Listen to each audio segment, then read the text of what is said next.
Je voudrais vous informer de ma décision de démissionner de l'Alliance pour la République. Il est loisible à quiconque de constater que ce parti n'est plus une alliance de femmes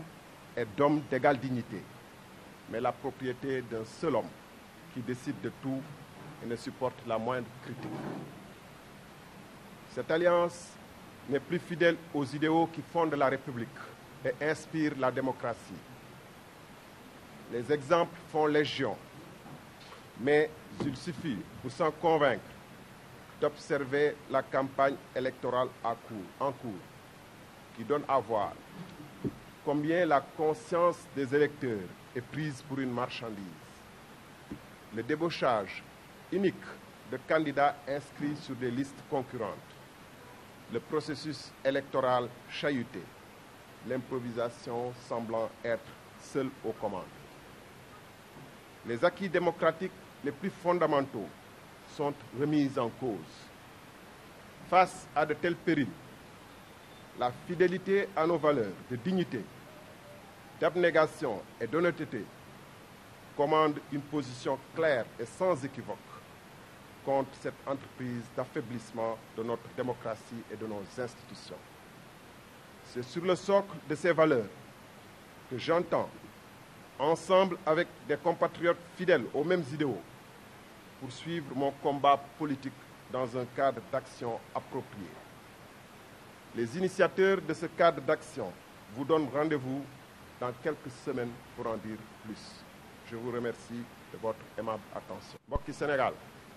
dama leen bëggoon yëgal ni que bis ni ci tey démissionné naa ci Alliance pour la République. Parti bi bañ koy sos di ko laloon mooy mbooloo dajale boo xam ne ànd nawle la ngir liggéeyal askan wi ak réew mi. Li ko laloon mooy jéem a yeesal li fi newoon te ñu jàppoon ni baaxul ak yëkkatiwaat démocratie ba mu jëm ci kaw. waaye ku gis ni réew mi di demee xam ne alliance bi nekkatul ab alliance ngir jëriñ réew mi waaye pour renouvellement wu mandat kenn nit kese la. ku gis ni muy réew mi di demee fan yi surtout ci processus électoral bi diñ ci gis yu yéeme yoo xam ne ku ne war na ci am taxawaay bu leer ndax bu ñu seetaanee ñuy jënd ay électeurs comme ni ñuy jëndee marchandise processus électoral boo xam ne 1960 ba léegi ay jéego yu jëm kanam rek moo ci am mu dellu ginnaaw bu metti ñun ñëpp xam nañu lu xew fan yi te dara waralu ko lu muy fexe pour APR des ci pouvoir bi lu gën a yàgg